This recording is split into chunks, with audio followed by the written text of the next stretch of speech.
Good morning, my dear students. Welcome to the Meenakshi tutorial.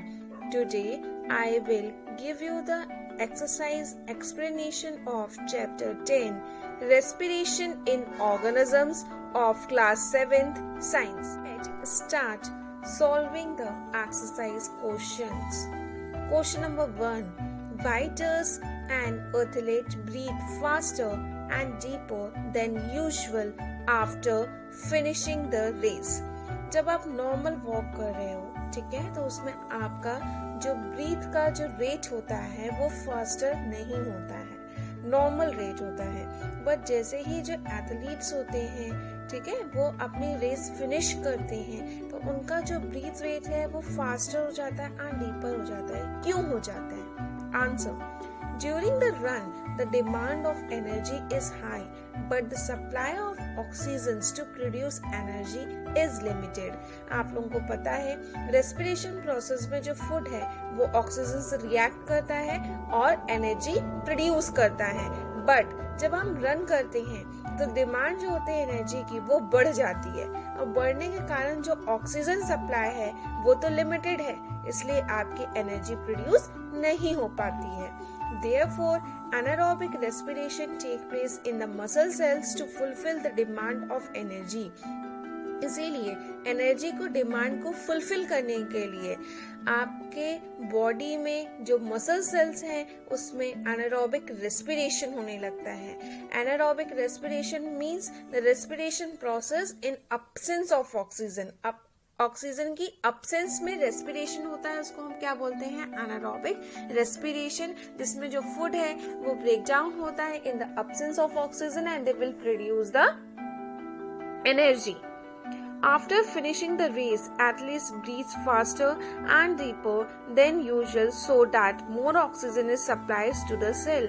वो इसलिए faster and deeper breathe करता है जिससे आपके cells को ज़्यादा से ज़्यादा amount में ऑक्सीजन मिल सके and then ऑक्सीजन आपके respiration process में help कर सके और आपकी body को energy मिल सके. Question number 2. List the similarities and differences between aerobic and anaerobic respiration. What are the differences? What are the similarities between aerobic and anaerobic respirations? के बीच में क्या similarities होती हैं और क्या differences होते हैं? Answer: Similarities between aerobic and anaerobic respiration के बीच में क्या similarities हैं वो हम first देखेंगे. The first similarities: in both aerobic and anaerobic respiration, food is broken down to release energy. चाहे हम aerobic respiration देखें चाहे anaerobic respiration देखें, दोनों में ये जो food होता है वो break down होता है और energy release होती है. Second, both the processes take place inside the cell. दोनों ही process cells के अंदर होते हैं. Third, both processes produce and product, और दोनों ही प्रोसेस में आपका एंड प्रोडक्ट प्रोड्यूस होता है. For example carbon dioxide release होता है प्लस वाटर रिलीज होता है और उसके साथ में एनर्जी रिलीज होती है. Next we will discuss differences between aerobic and anaerobic respirations के बीच में differences क्या होते हैं. The first difference in aerobic respiration, it is a process of breakdown of food in the presence of oxygen. Aerobic respiration process है, प्रक्रिया है जिसमें food का breakdown होता है in the presence of oxygen, oxygen के presence में. Second, anaerobic respiration, first point. It is the process of breakdown of food in the absence of oxygen. Anaerobic respiration में आपका food का breakdown होता है ऑक्सीजन की absent में. Okay. Second, its end product are carbon dioxide and water. Aerobic respiration में जो उसके end product होते हैं, मतलब जो product निकलते हैं respiration process के बाद, वो होते हैं carbon dioxide and water plus energy. Second point, in aerobic respiration, end product of anaerobic respiration can be a lactic acid in a muscle cells or a carbon dioxide or ethanol in yeast. अगर yeast के cell में anaerobic respiration mostly होता है, ठीक है, तो वहाँ पे जो end product होते हैं वो होता है आपका कार्बन डाइऑक्साइड प्लस इथेनॉल, और मसल सेल्स में स्पेशल कंडीशन में anaerobical रेस्पिरेशन होता है, उसमें वो लैक्टिक एसिड प्रोड्यूस करते हैं. Third point, it takes longer time to release energy. Aerobic respiration में ज्यादा टाइम होता है, ज्यादा टाइम लगता है एनर्जी को रिलीज करने के लिए। Third, it is a fast process as compare to aerobic respiration. Aerobic respiration के कंपैरिजन में ये फास्ट प्रोसेस है, इसमें कम टाइम कंज्यूमिंग प्रोसेस है, इसमें टाइम कंज्यूमिंग ज्यादा नहीं होता है। Fourth point, it produces large amount of energy. Aerobic respiration में ज्यादा टाइम लगता है पर इसमें ज्यादा अमाउंट में एनर्जी रिलीज होती है। Fourth point, in anaerobic respiration, it produces less amount of energy as compared to aerobic respiration. Aerobic respiration जल्दी होता है, इसमें ज्यादा टाइम कंज्यूम नहीं होता है, इसलिए जो इसमें एनर्जी होती है वो क्या होती है, कम अमाउंट में रिलीज होती है, लो अमाउंट में रिलीज होती है। Fifth example, it occurs in most plants and animals. जितने भी प्लांट्स एंड एनिमल्स हैं मोस्टली एनारोबिकली उसमें रेस्पिरेशन प्रेजेंट होता है, ठीक है। And then fifth point, in anaerobic respiration example yeast, bacteria, human muscle cell etcetera respire anaerobically. Human में जो मसल सेल्स है सिर्फ उसमें एनारोबिक रेस्पिरेशन होता है, बाकी सेल्स में एरोबिक रेस्पिरेशंस होते हैं, ठीक है। ईस्ट एंड बैक्टीरिया है वो भी एनारोबिकली रेस्पायर करते हैं। तो these are the differences that you know in between aerobic respiration and anaerobic respiration. Move to our next type of question. Question number 3. Why do we often sneeze when we inhale a lot of dust-laden air? What do you mean by dust-laden air? मतलब वो air जिसमें बहुत ज़्यादा amount में dust present है, ठीक है, धूल मिट्टी प्रेजेंट है, ठीक है। अगर हम उसको इनहेल कर लेते हैं ऐसी एयर को तो हमें क्या होता है, स्नीज होती है। स्नीज मतलब छींक आती है। तो क्यों होता है ऐसा? Answer, we often sneeze when we inhale a lot of dust laden air to expel out these foreign particles. जो फॉरेन पार्टिकल्स आपके एयर के साथ एंटर हो रहे हैं उसको बाहर निकालने के लिए हम क्या करते हैं, स्नीज करते हैं, छींकते हैं। These particles get past the hairs in the nasal cavity. अब जब नाक के नोस्ट्रल्स के ऊपर वाला जो पोर्शन होता है उसको हम क्या बोलते हैं, nasal cavity. And nasal cavity में आप हेयर्स देखा होगा आपने, ठीक है। वो हेयर्स क्या होते हैं, जब इन हेयर्स के बीच में ये जब पार्टिकल्स एंटर होते हैं तो वो आपकी जो लाइनिंग है नेसल कैविटी की, उस लाइनिंग में इरिटेशन होता है, इरिटेट करते हैं आपको, जो कि स्नीजिंग को रिजल्ट करता है और आपका फॉरेन पार्टिकल्स आपके नेसल कैविटी से बाहर निकल जाता है। Moving to a next question, question number 4. Take 3 test tube. आपको 3 टेस्ट ट्यूब लेनी है, fill 3/4 of each with water, और आपको 1/3 क्या करना है, वाटर फिल अप करना है, मतलब 3/4 फिल अप करना है, आधे से ज्यादा। Label them A, B, C, और तीनों में एक चिट चिपका देते हैं और उसमें A, B and C label कर देना, मार्क कर देना है।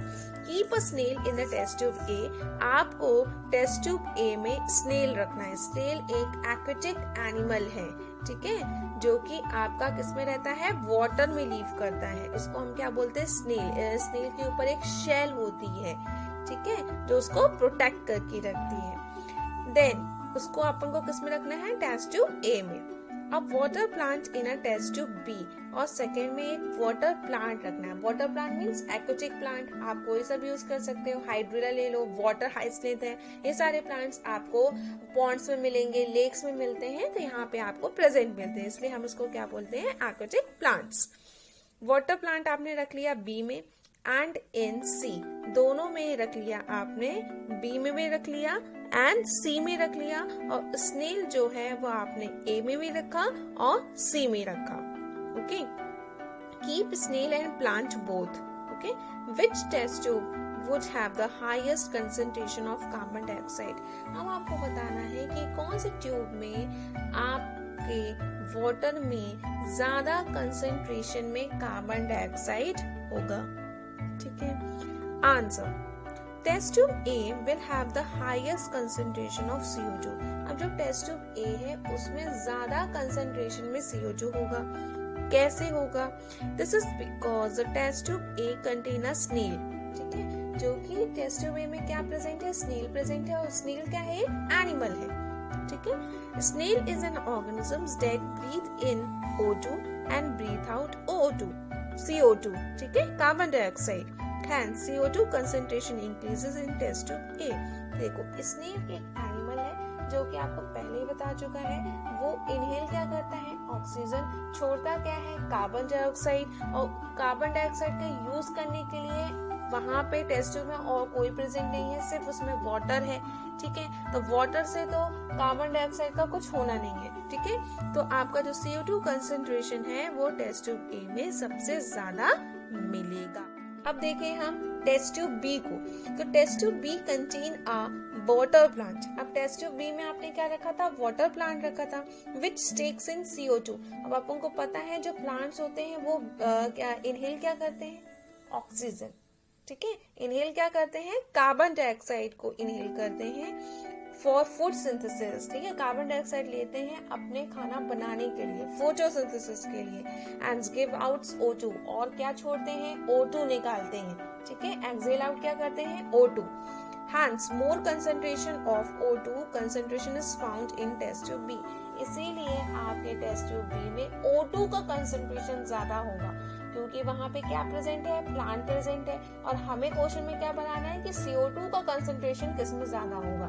ठीक है, तो टेस्ट ट्यूब बी में आपका O2 का कंसेंट्रेशन ज्यादा होगा, क्योंकि जो प्लांट्स है फोटोसिंथेसिस प्रोसेस करने के लिए CO2 को इनहेल करते हैं और एक्सहेल क्या करते हैं? आपका O2. ठीक है, तो आपका जो वाटर में जो इन्वायरमेंट है उसमें O2 का कंसेंट्रेशन ज्यादा होगा, क्योंकि O2 को यूज करने के लिए टेस्ट ट्यूब बी में कोई भी नहीं है. Then test tube C contain both a snail and a plant. ठीक है, अब टेस्ट ट्यूब बी में आपका स्नेल भी है एंड प्लांट भी है, तो उसमें दोनों मिक्सअप कंडीशन होगी. मतलब टेस्ट ट्यूब ए वाली भी होगी एंड टेस्ट ट्यूब बी वाली भी होगी. ठीक है, the CO2 produced by snail is utilized by the plant for its food synthesis. ठीक है, अब जो CO2 प्रोड्यूस हुआ था स्नेल में, ठीक है, वो कौन यूज कर लेगा? प्लांट यूज कर लेंगे फूड को बनाने के लिए, फोटोसिंथेसिस करने के लिए.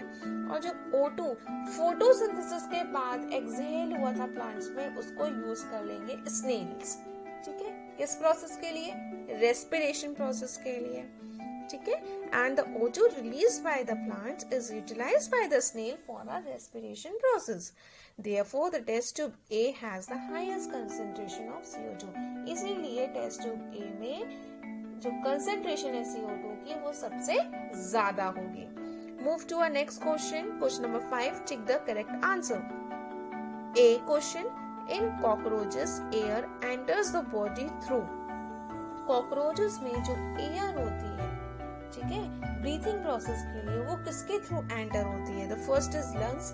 Lungs is present in human beings and animals. ठीक है, लोअर ग्रेड के जो एनिमल्स होते हैं उसमें लंग्स प्रेजेंट नहीं होता है. Then second one is gills. Gills is present in fish, क्योंकि फिश किस में रहती है? वाटर में रहती है, और उसको कौन से ऑक्सीजन लेना है? जो कि वाटर में डिसॉल्व है, इसलिए वहां पे क्या प्रेजेंट होते हैं? Gills. Third one is spiracles. ठीक है, तो spiracle is the right answer. Spiracles present होते हैं कॉकरोचेस से, जिसमें आपका जो एयर है अंदर बाहर होती है, मतलब एयर एंटर भी होती है और एक्सहेल आउट भी होती है. किसके थ्रू? स्पाइरिकल्स के through. And the fourth one is skin. Skin किस में प्रेजेंट होता है? अर्थवॉर्म में. अर्थवॉर्म की जो स्किन होती है मॉइस्ट होती है. ठीक है, उसमें ग्लैंड्स होते हैं, सिक्रीशंस होते हैं उसमें, और वो गीली गीली होती है, एंड मॉइस्ट होने के कारण उसका जो रेस्पिरेशन है, ब्रीथिंग प्रोसेस है, किसके थ्रू होता है? आपका स्किन के थ्रू होता है. किसमें? अर्थवॉर्म में. ठीक है, so the right option is spiracles. Spiracles present होते हैं किसमें? cockroaches. Question. During heavy exercise, we get cramps in the leg due to accumulation of. अब जब आप हैवी एक्सरसाइज करते हो, तो मैंने पहले बताया था, जब आप रन कर रहे हो, एक्सरसाइज कर रहे हो, सडनली आपने एक्सरसाइज कर लिया, तो आपके घुटनों के वहां पे क्या होने लगता है? क्रैम्प्स बनने लगते हैं, दर्द होने लगता है. तो वो दर्द को हम क्या बोलते हैं? क्रैम्प्स. ठीक है, तो क्रैम्प्स होता है जो आपका लेग्स में, तो ड्यू टू एक्यूमुलेशन. क्यों होता है? वहां पे क्या एक्यूमुलेट हो जाता है? तो आपको पता है, जब अपन हैवी एक्सरसाइज करते हैं, एकदम से रन करते हैं, तो आपकी बॉडी में ऑक्सीजन की डिमांड बढ़ जाती है. ठीक है, और बढ़ने के कारण ठीक है, ऑक्सीजन के साथ साथ प्लस एनर्जी की डिमांड बढ़ जाती है, इसलिए आपको ज्यादा अमाउंट में ऑक्सीजन अंदर लेनी पड़ती है। तो उस कंडीशन में अगर ऑक्सीजन आपका सुटेबल अमाउंट में प्रेजेंट नहीं है जितना बॉडी को रिक्वायरमेंट है, तो उस अमाउंट में अपनी जो बॉडी है वो एनारोबिकली रेस्पायर करने लगती है। ठीक है, तो मसल सेल्स में जब एनारोबिक रेस्पिरेशन होता है तो किसका फॉर्मेशन होता है, लैक्टिक एसिड का, एंड लैक्टिक एसिड के एक्युमुलेशन होने के कारण, वहां जमने के कारण आपके लेग्स में क्रैम्प्स बनने लगते हैं। So the first option is carbon dioxide. Carbon dioxide नहीं होता है, इसके कारण नहीं होता है, एंड प्रोडक्ट होता है पर इसका एक्युमुलेशन में कोई रोल नहीं है। Second option is lactic acid, तो यस लैक्टिक एसिड के कारण होता है इसमें। Third is alcohol. अल्कोहल बनता है जब एनारोबिक रेस्पिरेशन होता है किसमें, ईस्ट सेल में, वहां पे अल्कोहल का फॉर्मेशन होता है। And the fourth one is water. Water तो हर कंडीशन में बनेगा, एनारोबिक में भी बनेगा, एनारोबिक में भी बनेगा, बट इसमें पेन नहीं होता। पेन किसके कारण होता है, लैक्टिक एसिड के एक्युमुलेशन होने के कारण। So the right option is option number second, lactic acid. C. Normal range of breathing rate per minute in an average adult person at rest is. जब कोई पर्सन रेस्ट में बैठा है, मतलब जब आप स्लीप कर रहे हो या आप नॉर्मल सिट करके बैठे हुए हो, ठीक है, तो उसमें जो आपका ब्रीथिंग रेट होता है, जो नॉर्मल रेंज है वो क्या है। The first option is 9 to 12, second option is 15 to 18, third option is 21 to 24, fourth option is 30 से 33. So the right answer is option number second, 15 to 18. 15 to 18 अगर इसके बीच में आपका ब्रीथिंग रेट है रेस्ट कंडीशन में, तो वो नॉर्मल ब्रीथिंग रेट है। डी क्वेश्चन, ड्यूरिंग एक्सहेलेशन, जब आप एयर को बाहर निकाल रहे हो, एक्सहेल कर रहे हो, तो एयर कौन सी बाहर निकालते हो आप, CO2. The ribs first move outwards, बाहर की तरफ आते हैं, मूव्स डाउनवर्ड नीचे की तरफ आते हैं, मूव अपवर्ड ऊपर की तरफ जाते हैं, do not move at all, उसमें कोई मूवमेंट शो नहीं करते। So the right option is option number second, move downwards. जो रिब्स हैं वो नीचे की तरफ आते हैं, डाउनवर्ड्स आते हैं जब आप एक्सहेल करते हैं। To our next question, question number 6. Match the item in column first with those in column second. आपको यहाँ पे मैचिंग करनी है कॉलम फर्स्ट से कॉलम नंबर सेकेंड को, ठीक है। तो ईस्ट में किसका प्रोडक्शन होगा, अल्कोहल का। बी डायफ्राम, ये क्या है, चेस्ट कैविटी है जिसके अंदर आपका चेस्ट एनक्लोज्ड होता है। सी स्किन क्या है, अर्थवॉर्म में स्किन के थ्रू रेस्पिरेशन होता है। डी लीव्स में स्टोमेटास प्रेजेंट होते हैं, स्मॉल ओपनिंग होती है, पोर्स होते हैं, उसको हम स्टोमेटा बोलते हैं। ई फिश में रेस्पिरेशन किसके थ्रू होता है, गिल्स के थ्रू होता है। एफ फ्रॉग में रेस्पिरेशन होता है किसके थ्रू, लंग्स के थ्रू एंड स्किन्स के through. Question number 7, mark T if the statement is true and F it is false. आपको टी मार्क करना अगर स्टेटमेंट ट्रू है, अगर फॉल्स है तो उसमें एफ मार्क करना है। First question, during heavy exercise the breathing rate of a person slows down. जब आप हैवी एक्सरसाइज करते हो तो जो ब्रीथिंग रेट होता है, ठीक है, अंदर बाहर इनहेल और एक्सहेल करने का जो रेट है वो आपका कम हो जाता है।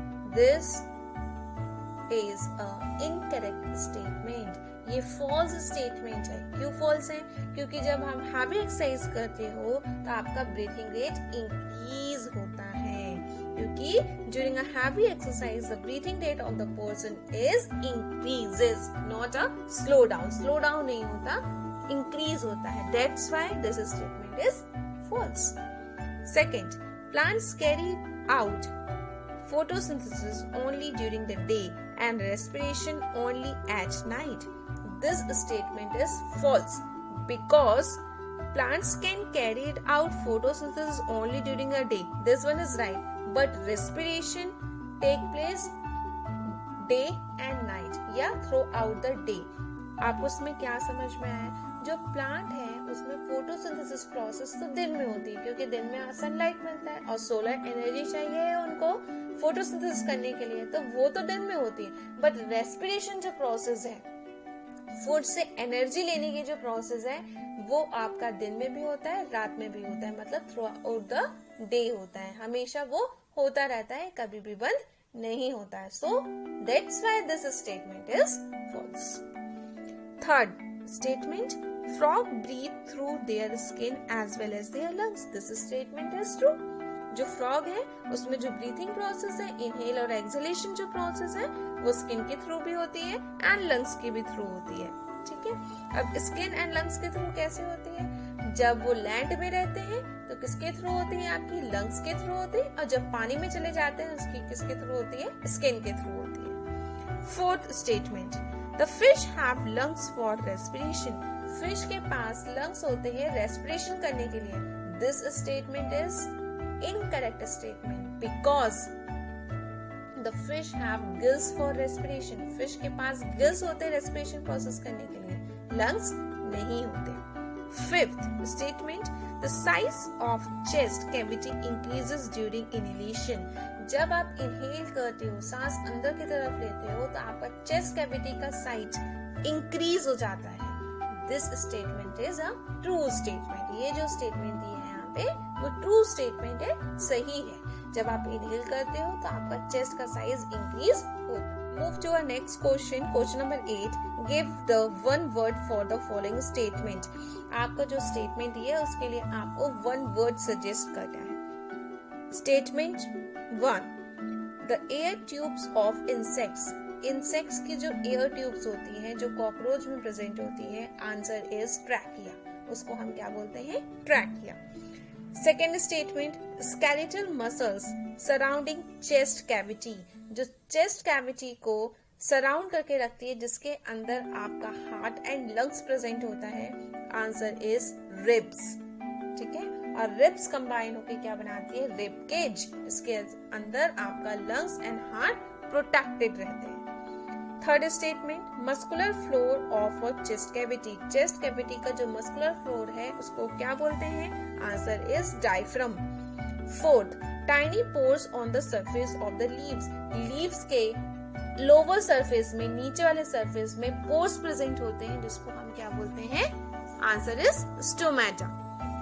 Fifth statement, small openings on the side of the body of an insects. Insects की जो बॉडी है उसमें छोटी छोटी ओपनिंग्स प्रेजेंट होती है, उसको क्या बोलते हैं? Answer is स्पैरिकल्स. जिसके कारण आपका ब्रेथ होता है, एक्सचेंज ऑफ गैसेस होती है, मतलब इनहेल एंड एक्सहेलेशन प्रोसेस होती है. Sixth statement, the respiration organ of the human beings. Human being का रेस्पिरेटरी ऑर्गन क्या है?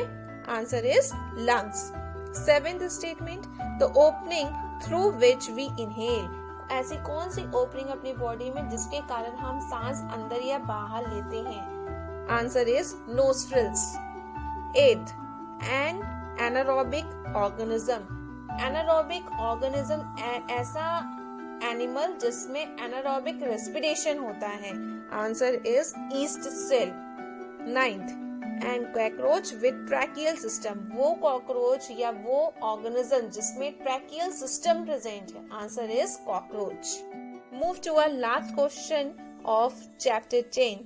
The mountaineers carries oxygen with them because. जो माउंटेनियर्स होते हैं, जो माउंटेन क्लाइंब करते हैं, ठीक है, माउंटेन क्लाइंबर्स जो होते हैं, वो अपने साथ ऑक्सीजन क्यों लेके जाते हैं? Option number A, at an altitude of more than 5 kilometer there is no air. जब आपका एल्टीट्यूड आपका 5 किलोमीटर से ज्यादा हो जाता है, वहाँ पे एयर प्रेजेंट नहीं है. B, the amount of air available to a person is less than available on the ground. जितनी आपके ग्राउंड में ऑक्सीजन प्रेजेंट है उसके कंपैरिजन में वहाँ पे आपकी जो अमाउंट है एयर की वो कम है. Option C, the temperature of air is higher than that of ground. Ground में जो एयर का टेम्परेचर है वो कम है और वहाँ पे एयर का टेम्परेचर ज्यादा है. D, the pressure of air is higher than that of the ground. जो प्रेशर है, ठीक है, वो वहाँ पे ज्यादा है और ग्राउंड में कम है. आंसर इज या correct option is a B. The mountain carries oxygen with them because the amount of air available to a person के लिए जो air available है, मतलब for example ऑक्सीजन वहाँ पे कम अमाउंट में अवेलेबल होती है as compares to ग्राउंड। जैसे जैसे हम ऊपर की तरफ जाते हैं, जैसे जैसे हम माउंटेन क्लाइंब करते हैं, तो वहाँ पे ऑक्सीजन का अमाउंट कम हो जाता है, ठीक है, एयर का अमाउंट कम हो जाता है ग्राउंड के कंपैरिजन में, इसलिए वो ऑक्सीजन सिलेंडर लेके क्लाइंब करते हैं। Extra question number 1, why plants can die if over watered. अगर आप प्लांट है आपके घर में, आपने उसमें ज्यादा पानी डाल दिया तो वो डाई क्यों जाते, क्यों मर जाते हैं? Answer, we know that roots can oxygen from the soil. आपको पता है कि रूट्स भी क्या करती है, रेस्पिरेशन होता है, क्योंकि प्लांट्स के पूरे पार्ट्स में रेस्पिरेशन होता है, तो रूट्स को भी क्या चाहिए, ऑक्सीजन चाहिए सॉइल से।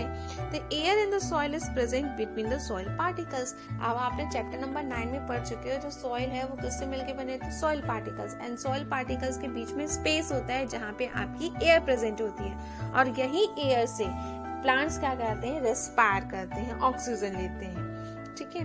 Along with the air, soil also contains some water and moisture। Air के साथ साथ सॉइल में आपका मॉइस्चर भी प्रेजेंट होता है और साथ में वाटर प्रेजेंट होता है।